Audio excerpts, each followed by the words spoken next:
ओम शांति। मरे हुए व्यक्ति के लिए रोने से कौन सा पाप लगता है, क्या आप जानते हैं? नहीं जानते तो आज जान लीजिए। जब किसी के घर से कोई व्यक्ति चला जाता है, परिवार में किसी की मृत्यु हो जाती है, पति पत्नी माता पिता बच्चे, तो उस परिवार के सदस्य जो रहते हैं वो कितने आंसू बहाते रहते हैं, उसके लिए रोते रहते हैं महीनों तक। और कई कई लोग तो ऐसे भी होते हैं 6-6 महीने और बरसों तक भी रोते रहते हैं। लेकिन जो आप उसके लिए आँसू बहा रहे हैं, तो उन आँसुओं से उसके ऊपर क्या प्रभाव पड़ता है, उन आँसुओं के कारण उसके साथ क्या-क्या होता है, वो हम कभी नहीं सोचते हैं और ना ही उसके लिए कभी विचार करते हैं। आज जानते हैं कि जो हम रोते हैं अपने प्रियजन के लिए, तो उससे उसके ऊपर क्या प्रभाव पड़ता है उन आँसुओं का। भगवान कहते हैं कि वैसे तो बड़ी पंडिताई की बातें बघार रहे हैं, पर शोक ना करने योग्य के लिए शोक कर रहे हैं। ये कोई ज्ञान हुआ? ये कोई पंडिताई जैसा ज्ञान हुआ क्या? एक तरफ तो ज्ञान सुना रहे हो और दूसरी तरफ शोक कर रहे हो। एक कैसे ज्ञानी हो? केवल बातें बना रहे हो, वास्तव में ज्ञानी आत्मा तो नहीं हो। क्योंकि जो ज्ञानी होते हैं, वो सुख-दुःख में अनुकूलता, प्रतिकूलता में, हर्ष शोक में समान भाव रखते हैं। वो कभी फँसते नहीं हैं। कभी भी वो आत्माएँ शोक नहीं करती हैं, तो बातें तो करती हैं ज्ञानियों जैसी, लेकिन लग रहे हो अविवेकी जैसे। बात तो ज्ञानी के जैसी करते हैं कि कुल का नाश होने से कुल धर्म नष्ट हो जाएगा, धर्म के नष्ट होने से स्त्रियाँ दूषित हो जाएँगी, स्त्रियाँ दूषित होने से वर्ण शंकर पैदा होने से कुल के सारे जो पुरखे हैं, वो नरक चले जाएँगे। उनको पतन का मार्ग मिलेगा। एक कई पंडिताई की बातें ऐसी करते हैं। और अर्जुन ऐसे प्रश्न कर रहे हैं, ऐसे प्रश्न अर्जुन ने गीता में भगवान श्री कृष्ण से किए थे। तो फिर श्री कृष्ण भगवान ने बताया कि आप जो ऐसी बातें करते हैं, उसमें भी अविवेक झलकता है। जो आप बातें कर रहे हो, उसी पर विवेक से देखो कि जो आप बता रहे हो, उसी में ही स्पष्ट बात हो रही है कि शरीर नाशवान है और जो जीव आत्मा है, जो शरीर को चलाने वाली शक्ति है, वो अविनाशी है। अगर स्वयं जीव आत्मा अविनाशी ना होती, तो शास्त्रों में भी जो वर्णन है, जो कहते हैं कि स्वर्ग गए और नरक गए, तो फिर स्वर्ग और नरक कौन गया? वो तो मर गया है ना। तो इसका मतलब है कि जो मरने वाला शरीर है, विनाशी शरीर का विनाश हुआ है, और जो अविनाशी आत्मा है, उसका कभी विनाश नहीं होता है।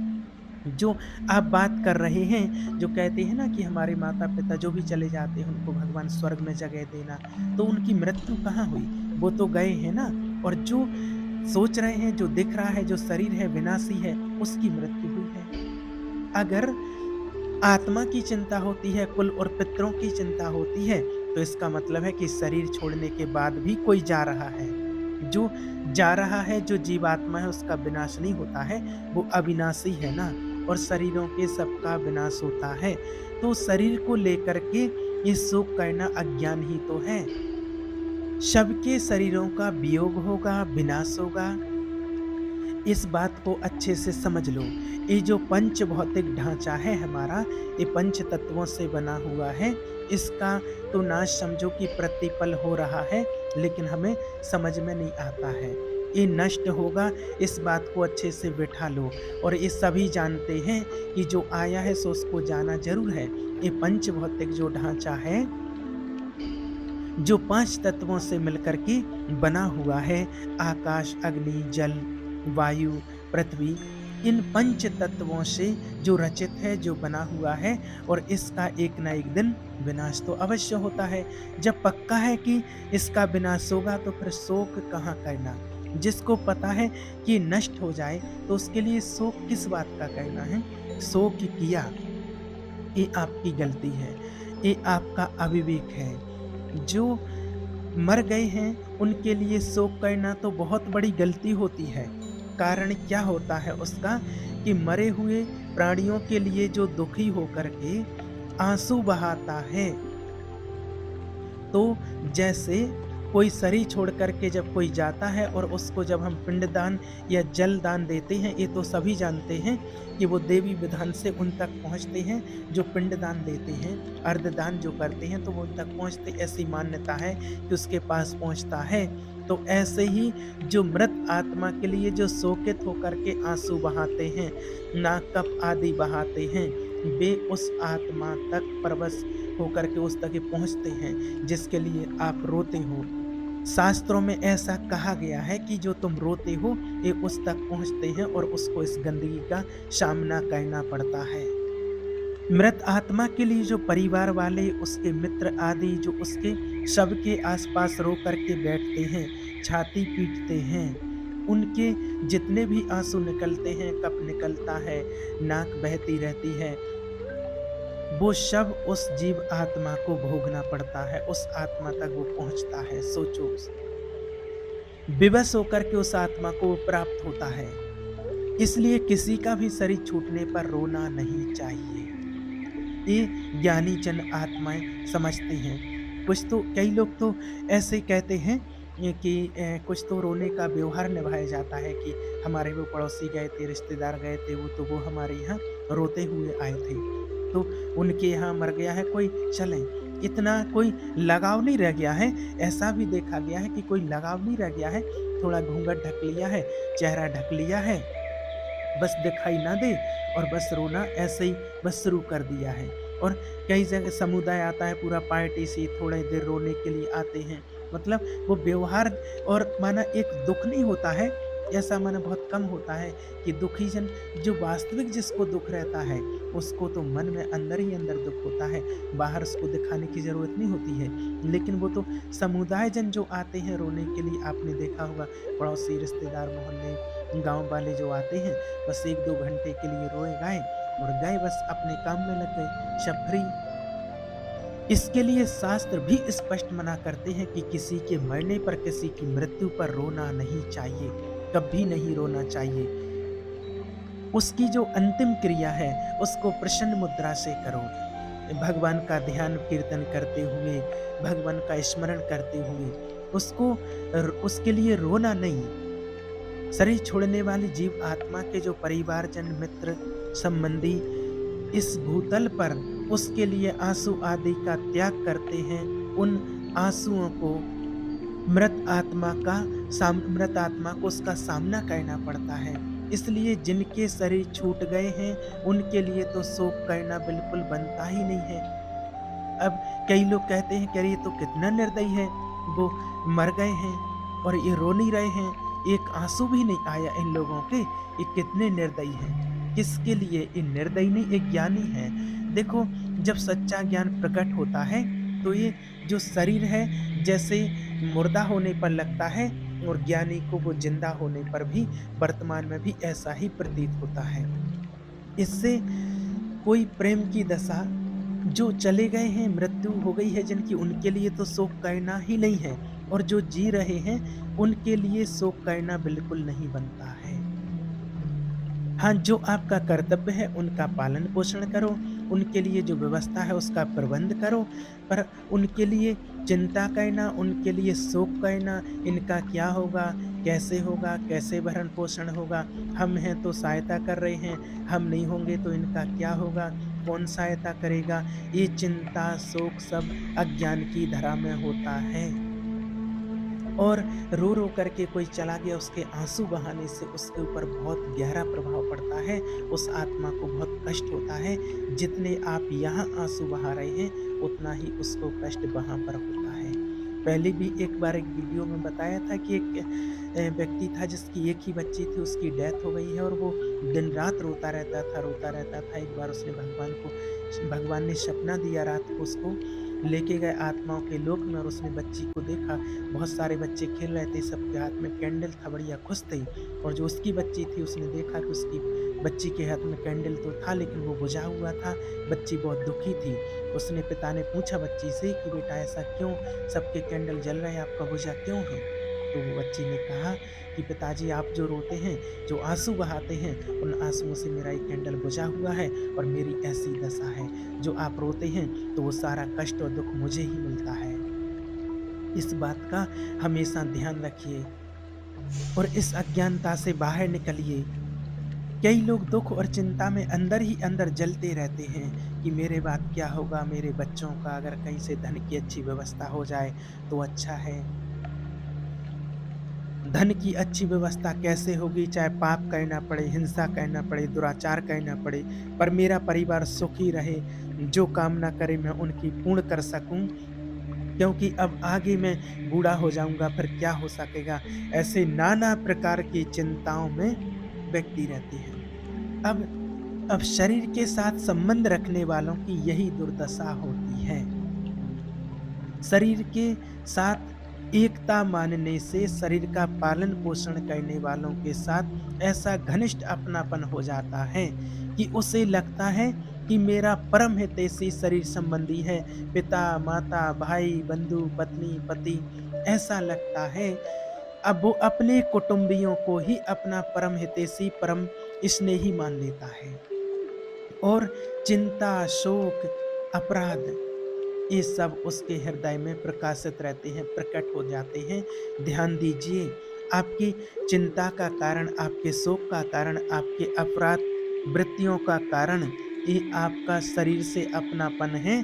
शरीर से अपनापन होने के कारण लगता है ये मेरी माँ है, ये मेरे पिता हैं, इन्होंने मुझे असली प्यार दिया है, ये मेरी पत्नी है, ये मेरे पति हैं। इसलिए नहीं समझ पाते हैं वास्तविकता की वास्तव में सत्य क्या है। जहाँ क्या सत्य है, क्या असत्य है, ऐसी बुद्धि में जहाँ विवेक प्रकाशित हो जाता है, ऐसी बुद्धि को कहा जाता है ज्ञानी आत्मा। विवेक प्रकट हो गया, बुद्धि में विवेक प्रकट हो गया।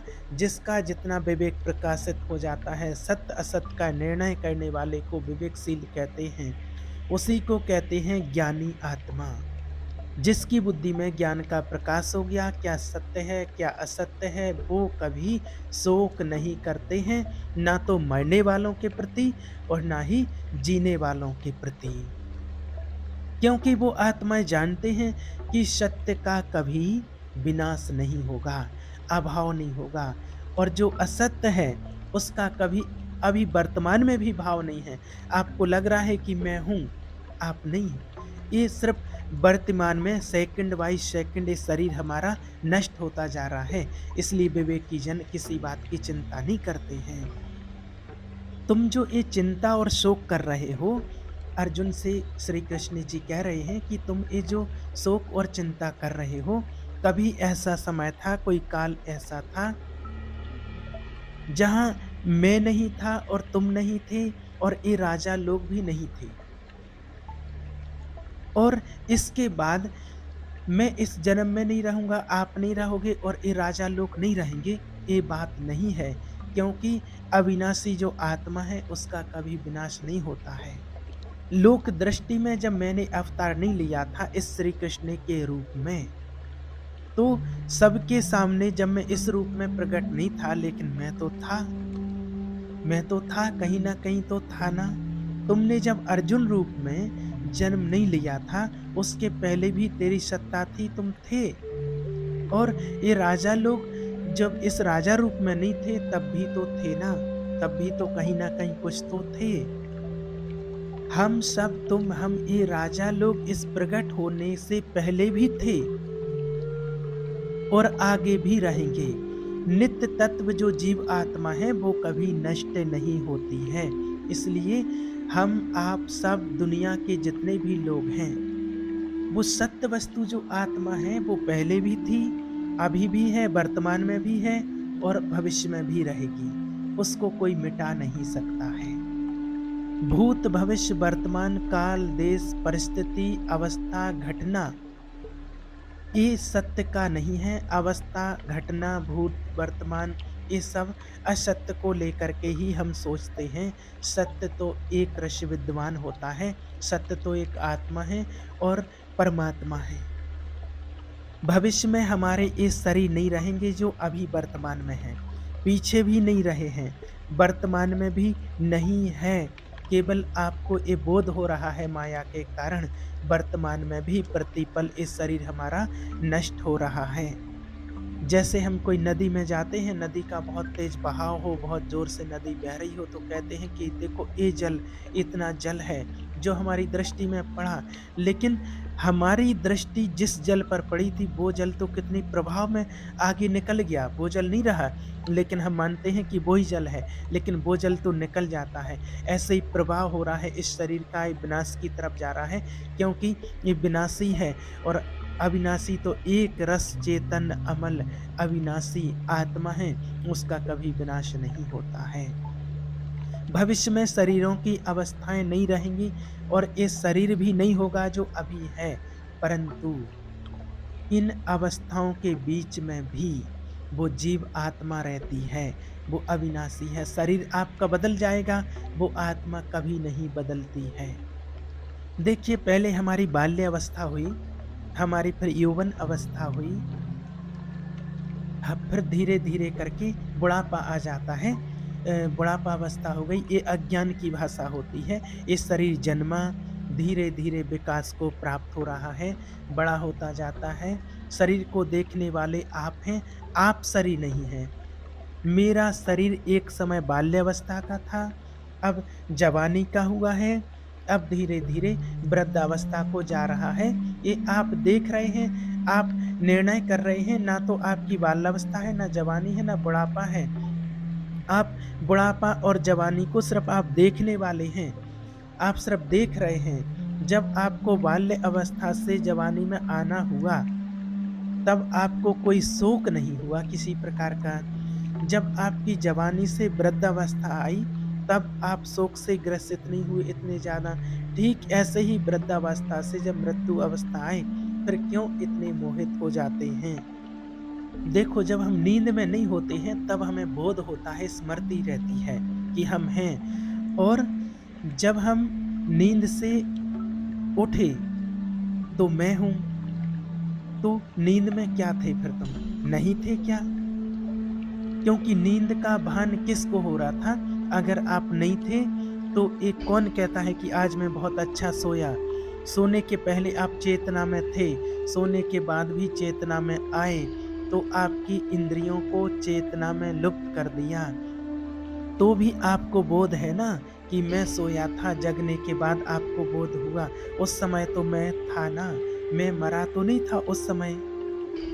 जैसे जागृत अवस्था दोनों तरफ की होती है, सोने के पहले की और सोने के बाद की भी आपको अच्छे से पता है कि मैं हूँ। सोने में मैं सोया, तो ये निद्रा का जो भान हो रहा है, ये उसको हो रहा है जो सोया नहीं था। आज मैं बहुत सोया, वो कभी सोता नहीं। वो ये परिवर्तनशील हैं जो निद्रा दोष होते हैं। जो चैतन्य है, वो सदा निर्दोष स्थिति रहती है, अमल रहता है। तो जैसे जन्म होने पर मुझे पता चला, मेरा जन्म हुआ, जब चेतना जागृत हुई, मैं बालक हूँ, मैं अब जवान हूँ, मैं अब बूढ़ा हूँ। ठीक मृत्यु ऐसी ही सुसप्ति नींद के समान। और फिर जब जगे, फिर जब जन्म हुआ, फिर जवान, फिर युवा, जवान, वृद्ध, ये सब कुछ चलता रहता है। थोड़ी सी लंबी नींद है ये मृत्यु। ठीक इसको इसी प्रकार से ऐसे ही समझो। आपको बाल अवस्था से और यौवन अवस्था में जब शरीर का परिवर्तन हुआ, तो क्या कष्ट हुआ? कोई कष्ट हुआ क्या किसी को? कोई कष्ट नहीं होता है। आप कभी बैठे क्या कोई शोक करने के लिए? जब यौवन अवस्था से जब वृद्धावस्था में आप गए, तो क्या आपने शोक सभा लगाई क्या? दुख हुए क्या? तो ठीक उसी प्रकार से वृद्धावस्था से मृत्यु अवस्था ऐसी ही होती है। जैसे आपको कोई कष्ट नहीं हुआ, ऐसे शरीर छोड़ने में भी कोई कष्ट नहीं होना चाहिए। जो शरीर की आसक्ति आपने पाल ली है, वो ही कष्ट का बोध होता है। भगवान कहते हैं, धैर्यवान विवेकवान शरीर छूटने पर भी वो किंचित मात्र भी मोह नहीं होता है। किसी भी प्रकार का कोई भी शोक नहीं करते हैं जो ज्ञानी आत्माएं होती हैं। इसलिए वास्तव में हम सभी किसी को भी जाने वाले के लिए कभी आंसू नहीं बहाना चाहिए, दुखी नहीं होना चाहिए। उस आत्मा को बहुत कष्ट पहुंचता है। ओम शांति।